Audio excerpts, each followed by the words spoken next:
Jai Gomata, Jai Govinda, Jai Gopala. Today I am here to discuss about Ohm's law. बहुत सारे मेरे शिष्य हैं जो क्लास 8th में है, 9th में है, 10th में है, 11th में है, 12th में भी, और उनका ये प्रॉब्लम है, they have got the problem that they don't understand what exactly is the Ohm's law. जब भी उनसे ओम्स लॉ की बात की जाती है उनको प्रॉब्लम होने लगती है. आज हम बड़े प्यार से और बड़े आराम से इस बात को समझने का प्रयास करेंगे. Today we are going to understand this and I'm trying to explain you आपकी भाषा में. ओम से नहीं, Ohm is the name of a scientist. Ohm किसी वैज्ञानिक का नाम है. चूंकि उन्होंने ये नियम दिया इसलिए इस नियम को उनके नाम से ओम्स लॉ कहना प्रारंभ हो गया. एक छोटा सा सर्किट है यहाँ पर, और जब सर्किट की बात करते हैं हिंदी में इसे परिपथ कहते हैं.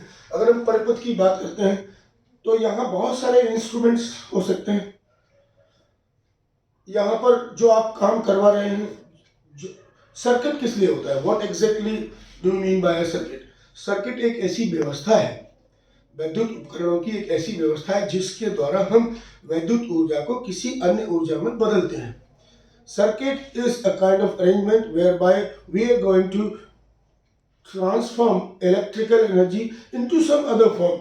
स्पीकर लगा दिया, इलेक्ट्रिकल एनर्जी साउंड एनर्जी में चला जाए, कन्वर्ट हो जाएगा. अगर इलेक्ट्रिकल मोटर लगाएंगे, विद्युत मोटर लगाएंगे, तो वो इलेक्ट्रिकल एनर्जी है वो उसे कन्वर्ट करके देगी आपके मैकेनिकल एनर्जी में. अगर आपने कोई बल्ब लगा दिया तो electrical energy is being converted into light energy, वो प्रकाश में बदल रही है. तो ऐसा ही एक सर्किट हम यहाँ पर लेते हैं. लेकिन अगर हम कोई विद्युत हीटर लगाते हैं, जब भी हम कोई इलेक्ट्रिक हीटर लगाते हैं, तो वो जो हमारी इलेक्ट्रिकल एनर्जी है, जो हमारी वैद्युत ऊर्जा है, वो बदलने वाली है ऊष्मीय ऊर्जा में, थर्मल एनर्जी में, हीट एनर्जी में. एग्जैक्ट. आइए इधर. अब इस सर्किट में क्या क्या होता है. फॉर एग्जाम्पल, ये एक रेजिस्टेंस है, ये कोई एक इलेक्ट्रिकल अप्लायंस है जिसके द्वारा हम इलेक्ट्रिकल एनर्जी को किसी दूसरे रूप में परिवर्तन कर रहे हैं, ट्रांसफॉर्म कर रहे हैं, रूपांतरण कर रहे हैं.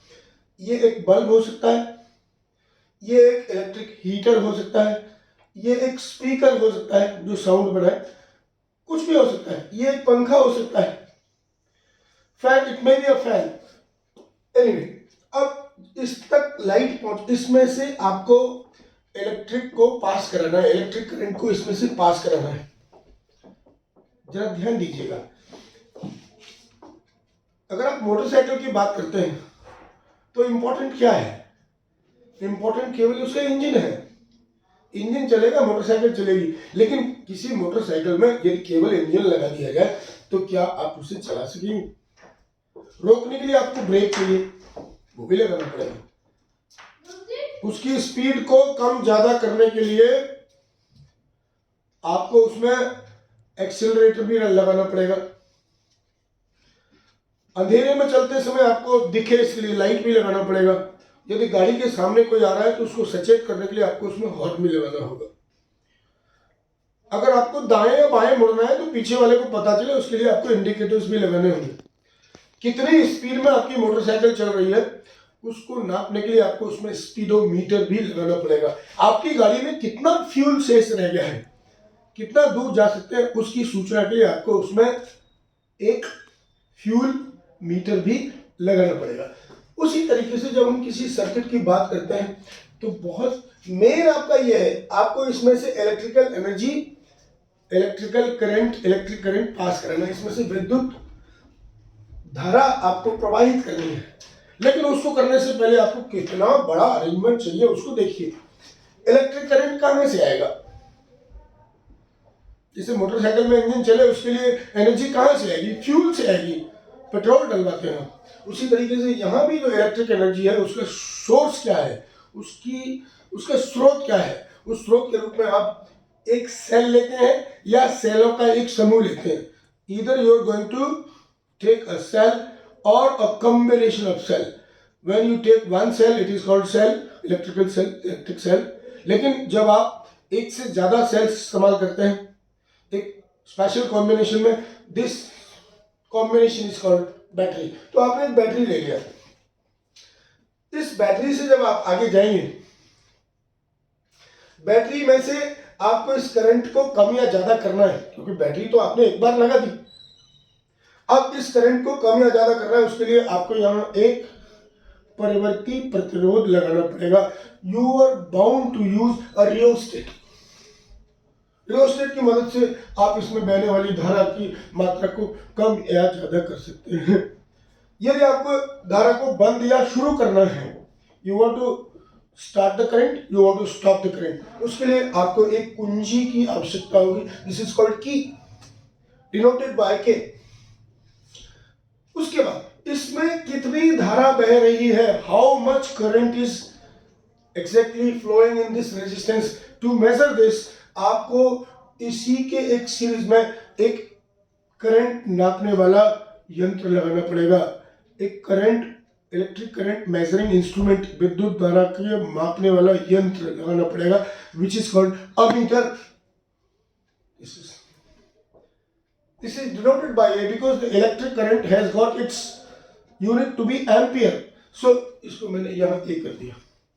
इस रेजिस्टेंस के दोनों सिरों के बीच what is the potential difference, क्योंकि ये पोटेंशियल डिफरेंस होता है जिसकी वजह से करंट फ्लो होता है, high potential to low potential point.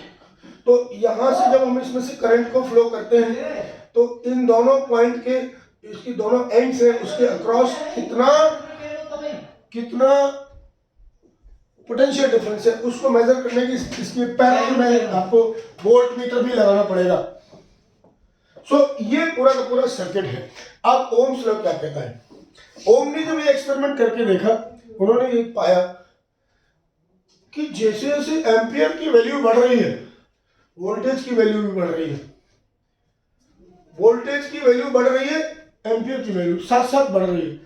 ये दोनों को बंद करते हैं तो ये भी जीरो, ये भी जीरो, और अगर इसको एम्पियर को कम करते हैं तो वोल्टेज भी कम होता है। यहां से ओम्स लॉ शुरू हुआ। देखें, अगर हम यहां पर एक चार्ट बनाते हैं तो उस चार्ट में आप देखिए, हमने यहां वोल्टेज की अलग अलग वैल्यू ली है, वो वोल्ट्स में होंगे।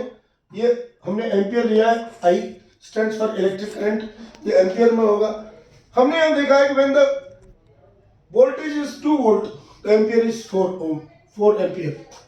If it is taken to be 3, it becomes 6, 4, 8, 5, 10. अगर इसके, अब हम देख रहे हैं यहाँ से कि वोल्टेज जैसे जैसे बढ़ रहा है, एम्पियर्स भी वैसे वैसे बढ़ रहे हैं। और अगर वोल्टेज और आई जो करंट है उनका अगर रेशियो लेते हैं, इट रिमेन्स कांस्टेंट। तो यहां से ओम्स ने क्या निकाला कि V upon I is going to be constant. The ratio of voltage, the ratio of potential difference across the ends of a resistance and the current flowing through this is a constant value and it is given as follows. So यहां से क्या निकलता है? यदि किसी चालक की भौतिक अवस्थाएं नहीं बदलें, if the physical states of a conductor does not change, in this situation what happens? The voltage is proportional to the current flowing through the resistance. So V proportional to I. When you replace this proportional by equals, then V equals I into R. R is a constant. So R एक नियतांक है, it is a constant which is known as the electrical resistance of the conductor, जिसे हम चालक का वैद्युत प्रतिरोध कहते हैं। So R is equal to V upon I. So the unit of V is volt and the unit of I is ampere. So this ratio has got the unit to be ohm. This ratio volt upon ampere is named as ohm to respect ohm, to remember ohm. Fine.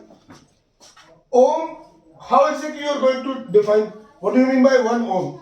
So if R is equal to V upon I, put the value of V is equal to 1 volt, I is equal to 1 volt, so this becomes 1 ohm. That means यदि किसी चालक के सिरों का विभवांतर 1 volt हो और उसमें बहने वाली धारा का मान भी 1 एम्पियर हो, तो चालक के प्रतिरोध को हम 1 ओम कहते हैं। अर्थात यदि किसी चालक में 1 एम्पियर की धारा प्रवाहित करने पर उसके सिरों के बीच 1 वोल्ट का विभवांतर हो तो उस चालक का प्रतिरोध 1 ओम होता है।